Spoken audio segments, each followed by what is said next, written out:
Hi and welcome to Terry Talks Movies. This time around it's Halloween, though you may not be watching it at Halloween. And I've got a bunch of movies that were given to me by Vision Imprint to celebrate the weirdness that is this particular time of year. I don't have a Halloween hat, so you're going to have to make do with the one from my local donut shop. But let's get started with the Vision movie that I got this month, which is actually two films or one, depending on how you originally saw it. It's a premium Blu-ray edition of Grindhouse with a lenticular cover. The movies that are Death Proof, written and directed by Quentin Tarantino, and also Robert Rodriguez's Planet Terror. So great, I love a good lenticular cover. There are 4 discs in this one, 4 Blu-ray discs, and there are also some great art cards in this one. This is a limited edition of 2000. I got 753 of 2000. You can see that down there. The first disc is the original Grindhouse with the 2 movies kind of cut down, joined into one film. So there's that. There are a whole bunch of extras on this, and I'll give you a snapshot. I'll give you a snapshot afterwards of what's on the back so you can take a look at it. But so the first one is the movies as they were in the cinema originally, which was the 2 films linked together with all of the cute fake trailers in between. And the second one, you get Planet Terror, the extended version, which is much better for me. I think I like Death Proof more than I like Planet Terror, but Planet Terror's got a kind of Grindhouse 1970s aesthetic that's kind of cool as well. And it's got people like Bruce Willis in it, Josh Brolin's in it, Rose McGowan, whole bunch of people, and it's mad. It's one of the maddest zombie films, and people tend to disregard it when they think of zombie films, particularly given the fact that it is such a gooey zombie film. It's there. The third disc is Death Proof, the extended edition, and Death Proof kicks ass. You've got Kurt Russell playing stuntman Mike, who's a psychopath. Zoe Bell in there. You've got Rosario Dawson. You've also got Mary Elizabeth Winstead. Fantastic road film, and it's a love letter to all of those 1970s road movies like Dirty Mary, Crazy Larry, and The Vanishing Point, all those kind of films, and Gone in 60 Seconds. Fourth disc is the special features for the movies, and there are a ton of them. There are more than you're going to want to watch in any one sitting. There are even makings of the fake trailers that are in Grindhouse, which is kind of cool. You've got a reverse J card on that one. There's your title. And am I holding it upside down? Yes, I am. There's your title. And inside you've got an innovation that I really approve of. The art cards you get are in a little slipcover, and I like that as a way of doing it. And it's upside down again. So they're in a little kind of sleeve, a wallet kind of thing, and they're very cool. I like those ones. There's your Kurt Russell as stuntman Mike. Very cool. Rose McGowan in Death Proof. Josh Brolin being menaced by somebody in Planet Terror. I love this one. The artwork on this one and the photography on that bit is terrific. You got legs. And you got Rose McGowan again at the end of Planet Terror. And the iconic image of Rose McGowan with the machine gun leg from Planet Terror. Bruce Willis in Planet Terror. So those art cards are great. I like them a lot. And this sleeve is what really sells me on it. I think it's a great way of presenting art cards in this kind of a format. Yeah, it's the right way up this time. Here's the box itself. And you might remember that artwork from the original posters. You got all of the extras on the back of this one as well. And I'm getting a bit of a lot of that, so sorry about that. And inside, you got the movies themselves and the extra disc as well. So that's a fantastic way of getting this.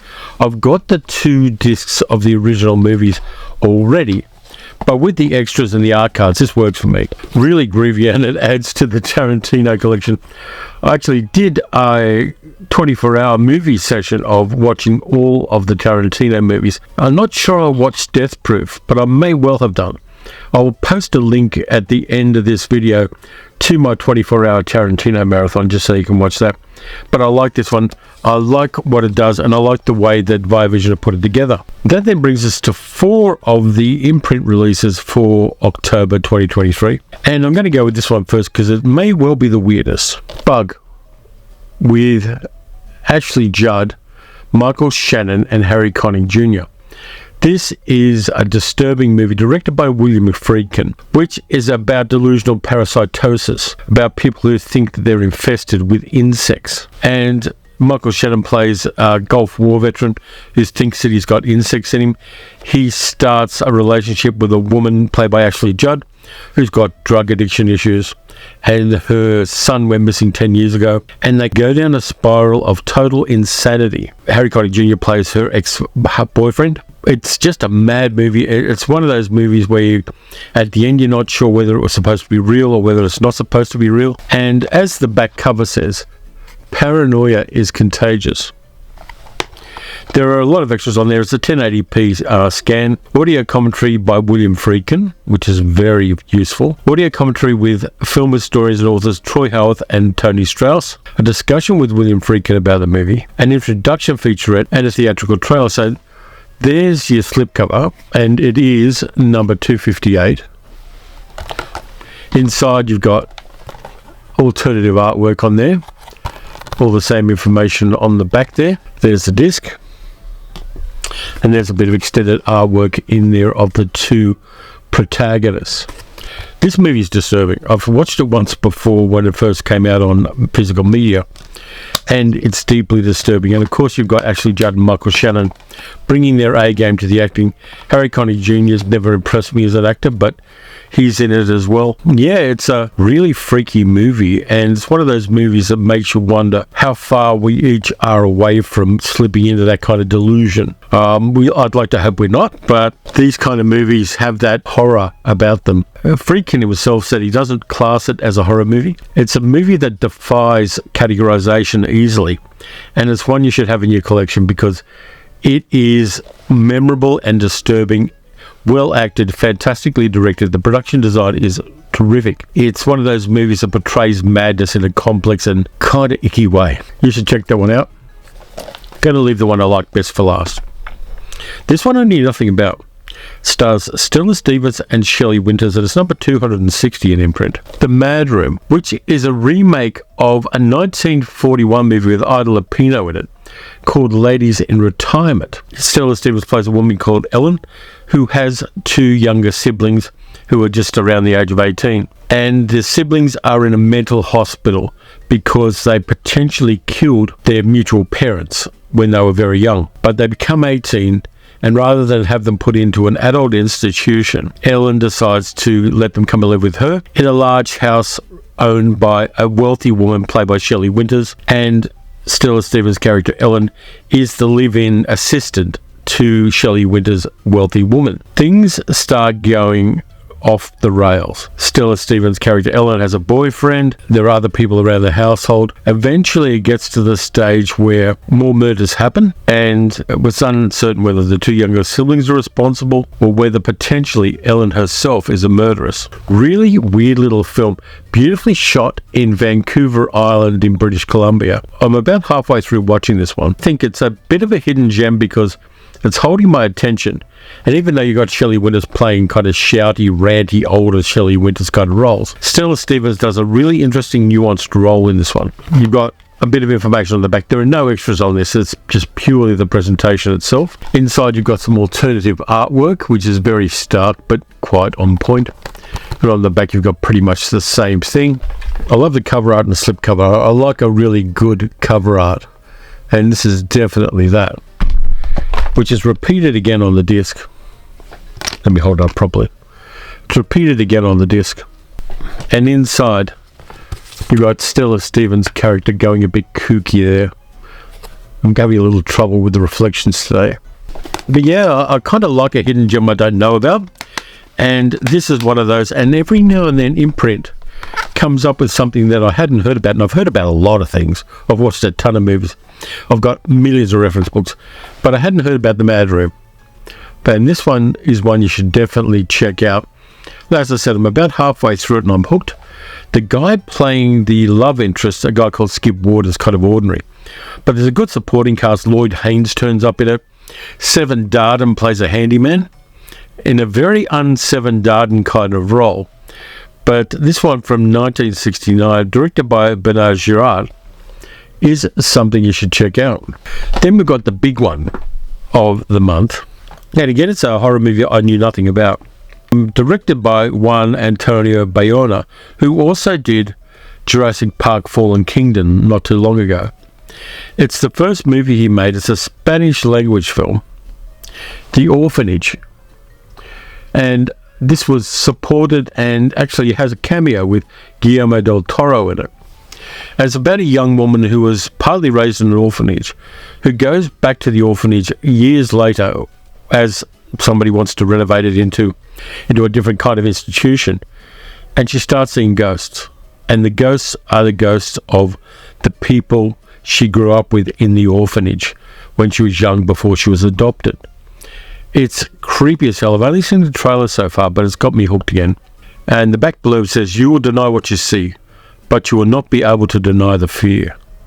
Good tagline, like that. It's in one of these great cigarette case boxes. This number is 256. And to go into the box, and there are a ton of extras there. If you freeze frame that, you can see all of the extras. There are 2 discs worth here. The woman starring it is called Belén Rueda. So it's also got Geraldine Chaplin in it, playing a psychic. And this is older Geraldine Chaplin, but there's the cover of the disc itself for the movie. And again, you've got the information repeated on the back. Inside, you've got the disc and a kind of spooky ghost that you should be able to see there. Spanish language horror films are an incredibly long history, and they're all mixed up in Catholic mythology, which makes it much, much more interesting as well. The special features has got different cover art on it, and I like that a lot. In the back, there's information about the extra features on this disc. Again, quality product. I love the artwork on all of these discs this time around. There's the disc itself, and there's some of the art from the movie itself. I really want to watch this one because I've been hearing wonderful things about Spanish language horror films that I don't know about. I'm slowly finding out that more and more of them are becoming available to me here. And so I'm looking forward to doing a rabbit hole dive down into that stuff. And there's also a booklet, which is kind of cool. There's Geraldine Chaplin playing the psychic. And in the booklet, the text is fairly large, but it does give information about the creation of it and the mindset of both Guillermo del Toro and A.J. Bayona. A deep cut by Imprint this time around. And I want to see more non-English language things from them. I think there is such a wealth of quality movies that aren't made in English that Imprint should dive into. Now, underneath the sticky card, there's the thing of Geraldine Chaplin again. They're giving respect to this movie by putting it into one of these larger editions with all of the extras. And I hope it sells really well for them as well. I want to see more of this kind of stuff coming out from Imprint. There's such a richness of it out there, particularly here in Australia, which is where Imprint is based. A lot of this stuff is difficult and expensive to access by other means. And getting versions of many of these films is problematic, whereas with all of the Imprint ones, most of the time I can either mail order them from JB Hi-Fi, get them directly from Imprint. I'll put down here where Viavision's shop is, making these things accessible to Australian movie collectors, of whom there are increasing numbers, is really great. Now, this one I like a lot because I like the main star in it. It's a movie with 2 names. In England, when it was released by Anglo Amalgamated in 1962, it was called Night of the Eagle, based on a novelette called Conjure Wife by Fritz Lieber. But in America, and we've got reversible cover art to give both versions of this, it's called Burn Witch Burn. Now, this did get a Kino Lorber release in 2015, but this one looks a lot better. I've got the Kino Lorber release. But there are your extras on the back. Hang on, I'll give you the better version of the extras. There are your extras on the back. But it stars Peter Wingard, who people remember from Department S and Jason King. Some people remember him playing Clytus in Flash Gordon. But interesting character actor. He reinvented his backstory for a very long time.